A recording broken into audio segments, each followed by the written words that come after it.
빙상, 설상, 슬라이딩 15개의 종목이 펼쳐지는 2018 평창 동계올림픽. 이지사이언스에서 요목조목 살펴봤지만 아직 끝나지 않았습니다. 동계올림픽 그 못다한 이야기 지금부터 시작합니다.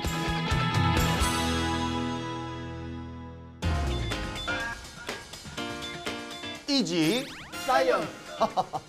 자, 저희가 이렇게 2018 평창 동계올림픽 특집 5편을 통해 동계 스포츠에 대해 집중 탐구를 해봤습니다. 체험도 직접 해보고 경기 룰도 배우면서 다가올 올림픽을 제대로 즐길 준비를 마쳤는데요. 하지만 1924년 제1회 샤모니 동계올림픽을 시작으로 약 100년의 역사를 이어오고 있는 만큼 몇 년이요? 100년이요? 어마어마하죠. 올림픽에 대한 못다한 이야기가 정말 너무 많아서 또 입이 입 좀 긁어주세요. 아우 시원해. 네, 또 이런 자리를 마련하게 됐습니다. 아는 만큼 보인다고 이렇게 스포츠에 대해서 알고 나니까 올림픽의 또 다른 이야기들이 보이고 궁금하기 시작하더라고요. 그래서 제가 요즘 소치나 밴쿠버 올림픽에 대해서 좀 기사들을 찾아보고 그런 새로운 취미가 생겼습니다. 생겼어요? 네. 좋은 취미네요. 멋있네. 저는 제가 태어나기 전이었던 88 서울 올림픽도 다시 챙겨보게 되더라고요. 다시 봤어요? 봤죠? 뭔데요? 그 굴렁쇠 소년. 그래서 올림픽 속 수많은 감동과 환희 그리고 패럴림픽까지 지금부터 하나하나 이야기를 풀어볼 텐데요. 자, 올림픽을 알리는 신호탄이자 전 세계를 환하게 빛나게 하는 불꽃 성화봉송부터 출발해 보겠습니다. 두 분은 성화봉송의 불을 어떻게 붙이는지 알고 있어요? 알 것 같아요. 어떻게? 그 커다란 성냥이나 네. 아니면 라이터로 붙일 것 같은데. 어디? 네. 저는 고대로부터 내려오니까 부싯돌? 돌이요? 네. 돌 같은 소리 하지 마시고 올림픽의 시작을 알리는 성화의 불은 바로 이렇게 붙여집니다. 올림픽의 시작을 알리는 큰 불꽃 성화입니다. 고대 올림픽 기간 중 제우스 신의 제단에서 타오르던 성스러운 불인 성화는 고대 올림픽의 정신과 전통을 지키며 근대 올림픽의 상징으로 자리 잡았죠. 성화는 현재까지도 그리스 아테네 헤라 신전에서 고대 방식 그대로 체화되고 있습니다. 아폴로 신이시여, 이 성스러운 불꽃을 올림픽이 열리는 평창으로 보내주소서. 태양의 신 아폴로를 향해 기도를 올리는 것으로 시작되는 체화는 오직 태양열과 오목거울을 이용해 체화봉에 불을 붙입니다. 체화봉의 불꽃은 성화봉송 첫 주자의 성화봉으로 넘겨지고 올림픽의 시작을 알리며 성공을 위한 마음을 담아 성화봉송 릴레이를 시작하죠. 올림픽이 열리는 개막식 당일까지 개최국을 도는 성화봉송은 개최국가의 특색을 담아 재미있는 볼거리를 탄생시키기도 합니다. 2000년 시드니 하계올림픽에선 물속으로? 2014년 소치 동계올림픽은 우주에서 성화봉송 릴레이가 펼쳐져 세계의 이목을 집중시켰죠. 2018 평창 동계올림픽에서는 첫 출발지인 인천을 시작으로 101일간 7,500명의 성화봉송 주자가 우리나라 방방곡곡 2,018km를 달려 올림픽이 개최되는 2월 9일 평창에 도착할 예정인데요. 대한민국의 정치를 담은 성화는 오늘도 평창을 향해 달리고 있습니다. 이번 평창 올림픽 성화봉송 마지막 주자가 누군지 아세요? 저는 당당히 모릅니다. 뭐라고요? 몰라요? 황당하네요. 네. 근데 그거 아직 결정 안 된 거 아니에요? 여러분들이 모를 수밖에 없죠. 올림픽 개막식의 꽃이라 불리는 최종 점화자는 철저히 비밀리에 붙여져 개막 당일에 발표되는 것이 관례인데요. 1992년 바르셀로나 올림픽에선 화살에 성화를 붙여서 쏴! 점화를 시켰고 2000 시드니 올림픽에서는 물속으로 불을 붙여서 점화를 시켰어요. 특별한 퍼포먼스까지 펼쳐지기 때문에 전 세계인의 관심이 집중이 되고 있는데 그럼 우리 톡톡 씨의 예상은 어떠신가요? 저는 왠지 동계올림픽이니까 스포츠 스타일 것 같은데 저는 김연아 선수 예상을 하거든요. 그런데 이 김연아 선수가 그리스에서 체화를 해왔으니까 일단 김연아 선수는 아니고 비계어 선수 아닐까요? 비계였어요. 비계어 선수. 이번 평창 동계올림픽에서 처음으로 신설된 종목이기도 하고 화려한 퍼포먼스도 가능하니까 특별한 성화봉송이 되지 않을까 싶습니다. 오, 올림픽 하면 또 화합의 장이잖아요. 남한과 북한의 화합을 상징해서 공동으로 송화 봉송을 하지 않을까요? 현정화 선수하고 이분희 선수가 같이 이제 송화 봉송을 하는 거죠. 아, 그것도 괜찮은 것 같아요. 이렇게 이번 개회식은 2월 9일에 열리지만 컬링과 스키 점프는 하루 앞서서 시작한다고 해요. 저희 저번에 컬링 재밌게 한 거 기억나세요? 아, 기억나죠. 재밌죠. 재밌었죠? 컬링을 하면서 스톤과 투구 방법에 대해서 확실히 알았거든요. 맞아요. 이제는 저 주위 사람들한테 자랑하려고 어떻게 해요? 이렇게 헐헐헐 기억나죠? 헐헐헐 저렇게? 헐헐헐 이게 또 황금 개띠라서 황금계의 개인기를 보여주고 있는 헐. 진짜 싫어하는 표정 아니에요? 아, 그냥. 헐. 자, 우리 선수들 대한민국을 대표하는 최고의 선수분들이지만 그래도 특히 기대되는 분들이 있는데요. 누구요? 아, 그거는 이제 화면에 보시면 나옵니다. 화면이요? 예, 저 가운데. 예. 썰매도 경기장도 없는 썰매 불모지였던 대한민국에서 봅슬레이 세계 정상에선 두 남자가 있습니다. 봅슬레이 2인승 종목의 파일럿 원윤종, 브레이크맨 서영우 선수입니다. 평창 동계올림픽이 봅슬레이의 끝이 아닌 새로운 시작이라는 각오로 하루 8번씩 트랙을 달리며 연습에 매진하고 있다는데 지상대 가장 높은 곳을 향한 그들의 짜릿한 금빛 질주가 정말 기대됩니다. 슬라이딩 종목의 또 다른 기대주 스켈레톤의 윤성민 선수입니다. 훈련 3개월 만에 국가대표 선발전 1위, 각종 세계 대회를 휩쓸며 세계 랭킹 1위에 올라 스켈레톤의 황제로 불리기도 하는데요. 빠른 스타트와 강한 순발력, 안정적인 주행으로 평창 동계올림픽에서 누구보다 기대를 받고 있습니다. 한편 모글스키 간판 최재우 선수도 이번 평창 동계올림픽에 출사표를 던졌습니다. 공중에서 1080도 돌아 안정적으로 착지하는 완벽한 회전 기술과 공중에서 스키를 손으로 잡는 제우 그랩을 비장의 카드로 준비한 최재우 선수. 노메달 이라는 수모를 싣고 대한민국 설상 종목에서의 첫 번째 메달을 선물할 화려한 비상을 준비하고 있다고 합니다. 자, 우리 선수들 파이팅입니다. 파이팅! 좋습니다. 이 4년간 피땀 흘린 선수들의 최고의 보상은 단연 금, 은, 동 메달이라고 말할 수 있겠죠. 그래서 금, 은, 동 메달 중에 당연 최고는 금이라고 말할 수 있습니다. 근데 우리 금메달 과연 순금일까요? 그 순간 아니에요? 그래서 메달의 모든 것 지금 밝혀봅니다. 메달 그까짓 거 그냥 동그랗게 만들면 되는 거 아닙니까? 그 조건은 올림픽 헌장에 정확히 명시되어 있는데요.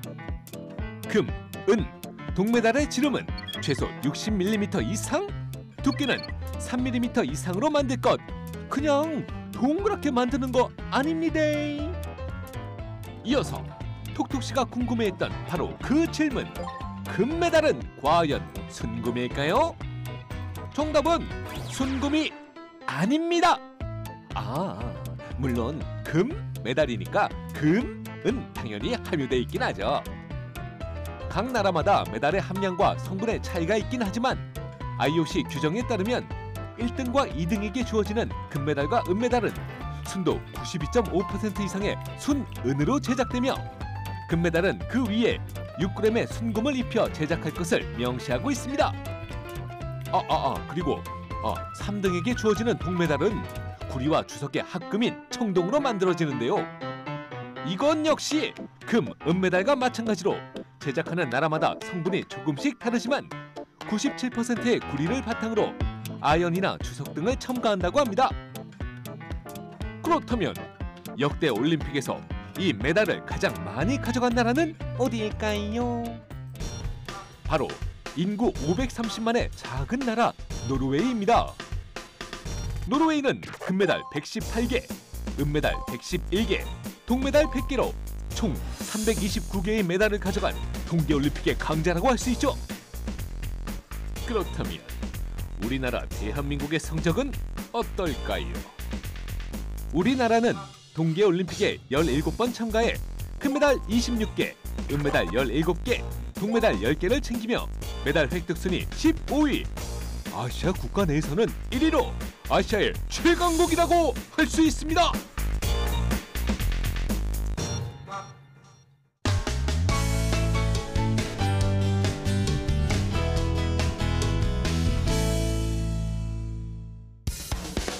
올림픽 못다한 이야기 그 두 번째 주제는 패럴림픽입니다. 패럴림픽은 올림픽 폐막 2주 뒤 열흘 동안 펼쳐지는 올림픽 정신의 꽃이라고 할 수 있는데요. 각종 신체 장애가 있는 선수들이 출전하여 실력을 겨루는 장애인들을 위한 올림픽입니다. 많은 분들이 사실 동계올림픽에 대해서는 관심이 뜨겁지만 장애인들의 올림픽인 패럴림픽은 조금 생소하신 분들이 많을 겁니다. 무릎 씨, 패럴림픽은 어떻게 구성이 돼 있죠? 네, 패럴림픽은 설상 4종목, 빙상 2종목, 총 6개의 종목에서 무려 80개의 경기가 치러지고요. 서로 비슷한 장애를 가진 선수들끼리 경쟁할 수 있도록 장애 영역별로 장애 등급을 규정하고 있습니다. 설명 깔끔하게 잘해주셨네요. 자, 그럼 2018 평창 동계 패럴림픽 종목에 대해서 화면으로 자세히 알아볼까요? 자세히. 자세히 봐야 되죠. 아, 이쪽이요. 동계 패럴림픽은 알파인 스키, 바이애슬론, 크로스컨트리 스키, 스노우보드의 4가지 설상 종목과 아이스하키와 휠체어 컬링의 2가지 빙상 종목 등 총 6가지 종목에 메달이 걸려 있습니다. 우리나라는 1992년 제5회 프랑스 알베르빌 패럴림픽에 처음 참가하여 2002년 미국 솔트레이크 시티에서 알파인 스키 남자 좌식 부문 은메달을 획득! 2010 밴쿠버 패럴림픽에서는 휠체어 컬링 종목 선수들이 캐나다와의 접전을 벌인 끝에 값진 은메달을 따냈죠. 그 결과 우리나라는 동계 패럴림픽에서 총 2개의 메달을 보유하게 되었습니다. 2018 평창 동계 패럴림픽에 출전하는 대한민국 국가대표 선수들은 총 39명입니다. 2014년 소치 동계 패럴림픽에서 아쉽게 4위를 차지, 남다른 각오로 패럴림픽 마지막 출전을 준비하고 있는 알파인 스키의 양재림 선수가 있고요. 2017 리비브 파라노르딕 스키 월드컵에서 2개의 금메달을 거머쥔 노르딕 스키 최고의 기대주 신의현 선수가 또 한 번 금메달 사냥에 나서죠. 그리고 이미 2차례 패럴림픽을 경험하며 세계 선수권 대회 최우수 공격수 MVP를 한 번도 아닌 2번도 아닌 무려 3번이나 수상한 로켓맨 정승환 선수도 기대를 받고 있습니다. 우리나라에서 장애인 국가대표로 처음 세계 경기에 참가한 유인식 선수의 활강 모습입니다.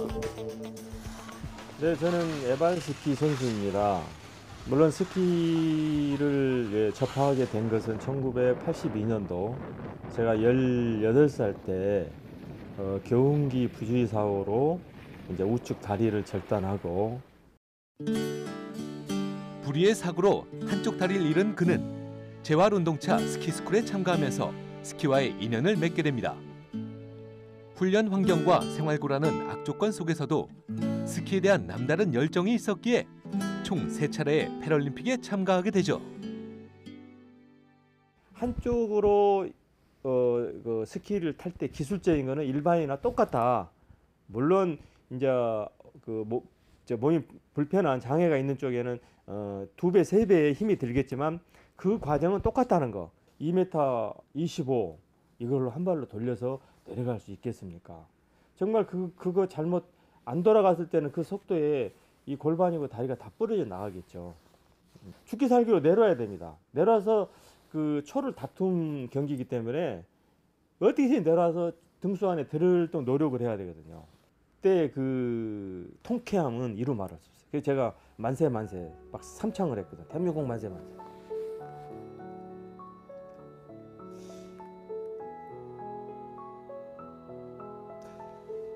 그때 생각하니까 이제 좀 가슴이 좀 찡한데, 왜냐하면은 그 장애인 스포츠 때문에 난 뭐든지 할 수 있다. 긍정적으로 뭐든지 할 수 있다. 그러면서 후배들에게 마음의 박수를 보내고 좀 파이팅했으면 좋겠더라고요. 장애인 스키는 일반 경기와 마찬가지로 회전, 활강, 대회전, 슈퍼 대회전 종목으로 나뉩니다. 각각 입식, 좌식, 시각장애의 세 영역에서 장애 등급을 나누어 경기를 치르게 되는데요. 시각장애인 경기는 가이드와 한조가 되어 가이드의 음성 신호에 맞춰 선수가 활주하는 방식으로 이루어지죠. 우리나라에선 10여 년 전부터 장애인 스키 캠프를 운영하며 영역을 점차 확대하고 있습니다.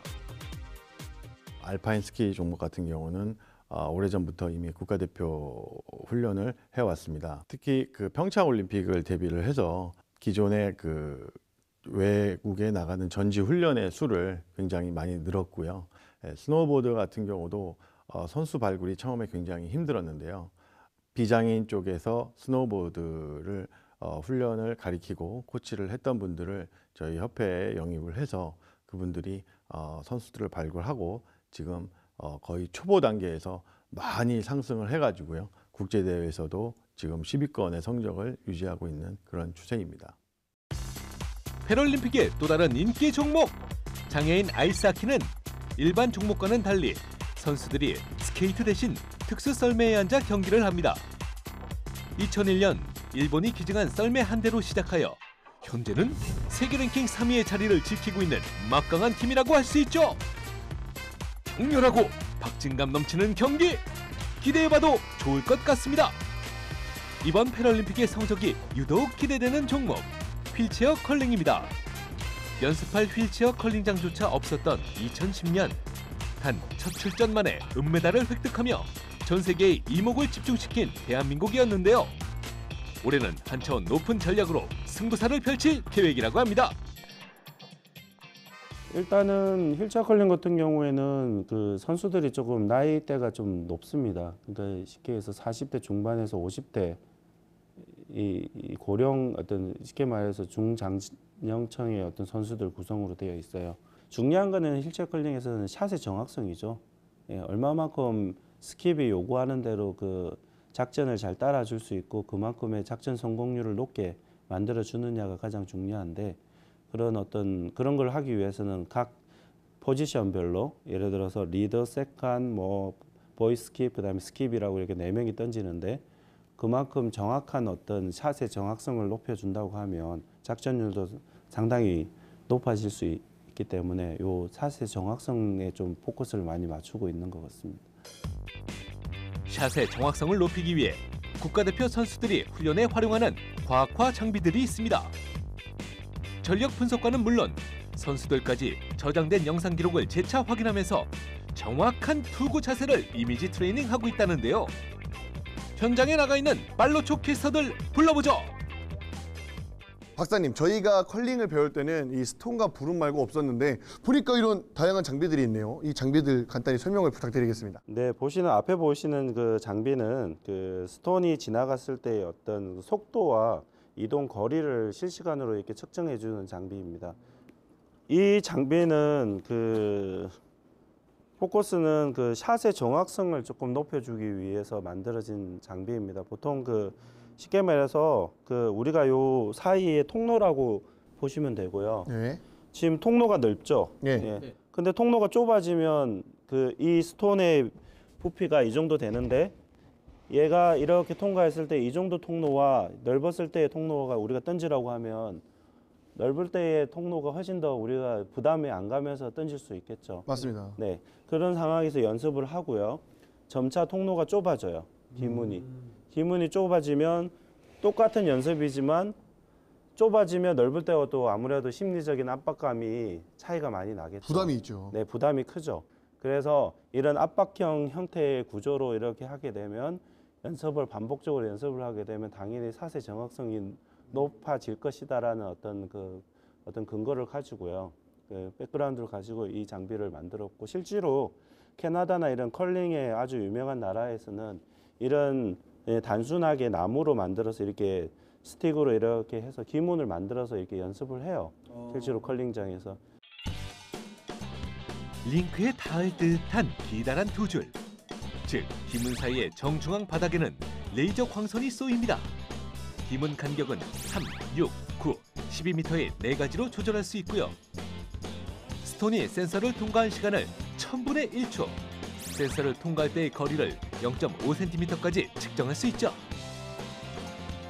휠체어 컬링은 일반 컬링과는 달리 얼음 위를 닦는 스위핑 동작이 없습니다. 손으로 스톤을 직접 미는 방법과 익스텐디드 큐를 사용해 투구하는 방법 중 선택할 수 있죠. 여기 보면 이 지나갈 때의 센스의 속도하고 거리, 이동 거리가 실시간으로 이 안경에서 바로 보이는 거예요. 내가 던졌을 때 샷이 지금 강한지 약한지, 그 다음에 얘가 지금 인인지 아웃인지 이런 것들의 어떤 정보를 바로 체크할 수가 있는 거죠. 투구가 안쪽으로 감아 도는지 바깥쪽으로 도는지 궤적까지 파악할 수 있는 스마트 글라스. 톡톡 캐스터, 뭐가 보이나요? PD님 앞에 속도계가 보이고, 예, 거리가 보이고, 예, 보입니다. 특수 안경에 뜬 정보는 태블릿 PC와 휴대전화로도 확인할 수 있기 때문에 선수들과 스태프들이 함께 최상의 자세와 강도를 파악하며 개선점을 빨리 찾을 수 있다고 합니다. 대한민국의 어벤져스 팀! 월등한 기량으로 이번 대회에서도 좋은 성적 얻을 수 있길 응원합니다. 어려운 조건을 극복하고 자신의 한계를 뛰어넘어 최고의 감동을 선사하는 패럴림픽. 땀방울과 열정 앞에는 그 어떤 장애도 장애가 되지 않는다는 것을 평창에서 다시 한번 느끼게 될 것입니다. 야, 진짜 감동입니다. 인간의 한계의 끝은 없는 것 같아요. 패럴림픽의 성공이 올림픽의 완성 아니겠습니까? 맞습니다. 여러분도 동계올림픽과 함께 패럴림픽에도 관심 기울여 주시고 함께 응원해 주세요.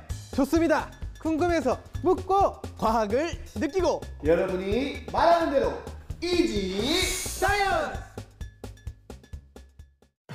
색종이, 한지, 신문지, 기름종이, 거름종이. 이 시대에 없어서는 안 될 위대한 발명품이자 화장실. 일상생활 어디서든 꼭 필요한 필수품이 되어버린 종이. 그 속에 과학이 너무 많아서 종이 속에 숨겨진 과학 이야기를 이지 사이언스에서 확인하세요.